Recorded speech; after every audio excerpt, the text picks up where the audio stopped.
जय श्री राम। आज का मेरा ये वीडियो मेरी उन बहनों को समर्पित है जो हाउसवाइफ हैं और घर परिवार के साथ रहकर ही तैयारी कर रही हैं। तो उन बहनों से कहना है कि अगर आपने घर परिवार के साथ रहकर तैयारी करने की सोची है, आपके बच्चे भी हैं, अगर बच्चे थोड़े बड़े हैं तो फिर भी इतनी दिक्कत नहीं है। अगर वो छोटे हैं, बिल्कुल आप पर ही निर्भर हैं, तो आपको और भी ज़्यादा दिक्कत होगी। तो अगर आपने ये बीड़ा उठाया है कि मैं घर परिवार के साथ रहकर तैयारी करूँगी, तो आप अपने आप को इसमें पूरी तरह झोंक दें। आपको घर परिवार को संभालते हुए समय बिल्कुल भी नहीं मिलेगा, आपको समय चुराना पड़ेगा, क्योंकि वो कहते हैं ना कि घर का काम और राम का नाम कभी ख़त्म नहीं हो सकता। तो घर के काम को चाहे आप कितनी ही शिद्दत से कितने सारे दिन करो, चाहे हम सारे दिन घर का काम करते हैं, रात को पूरा करके सोते हैं, लेकिन सुबह उठते हैं तो वही काम फिर हमें बाकी पड़ा मिलता है। तो आप घर के कार्यों को सीमित करें, यानी जो बहुत ज़रूरी हैं वही कार्य आप करें। आपको कोई ये नहीं कहेगा कि तू पढ़ ले, काम मैं कर लूँगा, क्योंकि कोई बिरली ही फैमिली ऐसी होती है जो सपोर्ट करती है पढ़ने के लिए, या ये कहते हैं, ये तो बोल देते हैं कि तैयारी कर लो, लेकिन उसमें ये कोई नहीं कहता कि काम हम कर लेंगे, तुम पढ़ लो। उनकी मानसिकता यही रहती है कि बहू है तो घर का काम तो इसकी जिम्मेदारी है, तो ये घर का काम भी करे सारा और तैयारी भी कर ले। तो दो काम एक साथ तभी हो सकते हैं जब आप पूरी तरह समर्पित हो उसके प्रति। घर परिवार के साथ रहते हुए, घर परिवार की जिम्मेदारियों को संभालते हुए तैयारी करने की सोचना बहुत बड़ा कार्य है। और अगर आपने ऐसा सोच लिया है तो आप बिल्कुल भी इसमें कोताही ना बरतें, पूरी तरह समर्पित होकर तैयारी करें।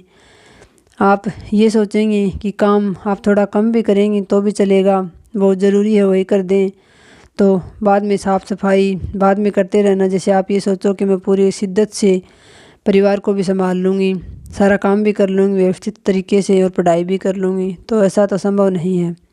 आपको घर के कामों को सीमित करना पड़ेगा। अगर बच्चे बिल्कुल छोटे हैं तो उनका तो सोने का उठने का वो भी कोई समय नहीं है, तो उनके साथ तो आप सुबह भी जल्दी नहीं उठ सकते हो। अगर बच्चे थोड़े बड़े हैं तो आप अपने लिए सुबह उठकर तैयारी करने की सोचें। रात को आप जल्दी सोएं, रात को 10 बजे के लगभग सो जाना चाहिए, तो आप सुबह 4 बजे आराम से उठ सकते हो। और 6 बजे से पहले घर के काम का समय नहीं होता। अगर आप सुबह 2 घंटे पढ़ लेते हो तो वो आपके लिए बहुत एडवांस होगा।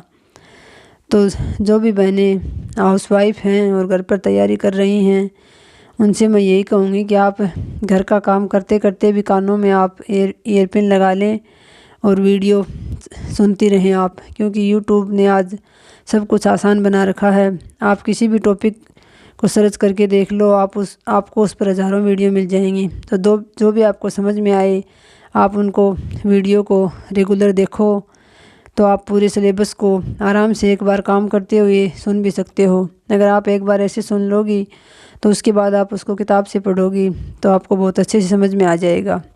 मैं तो ऐसा ही करती थी, घर का काम करते हुए साथ साथ वीडियो चलते रहते थे। अब कई बहनों को ये लगता है कि जब तक मैं वीडियो को देखूँ ना तो मेरी समझ में नहीं आता है। तो अगर आप वीडियो को बैठकर देखोगे तो फिर आप किताबों से नहीं पढ़ पाओगे, और किताबों के बिना सफलता संभव नहीं है। तो मैं तो ऐसा ही करती थी, मैंने कोर्स भी ले रखा था, तो उन वीडियो को मैंने सभी को काम करते हुए ही सुना।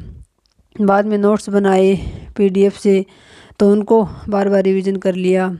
तो आप काम करते हुए भी कानों में ईयरपिन रखें और वीडियो को सुनते रहें, ताकि आपको किसी और की आवाज़ भी, यानी घर में अगर कोई कुछ बोलता भी है तो आपको वो भी सुनाई नहीं देगा। आप उनको इग्नोर करके और अपने पढ़ाई के प्रति पूरी तरह समर्पित रहें, तभी आपकी सफलता संभव है। और अपने ऊपर पूरा विश्वास रखें।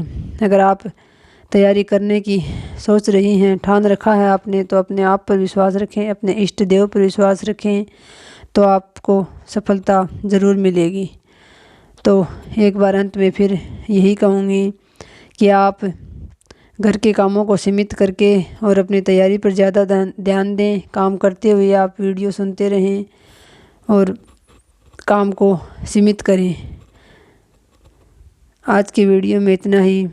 धन्यवाद। जय हिंद।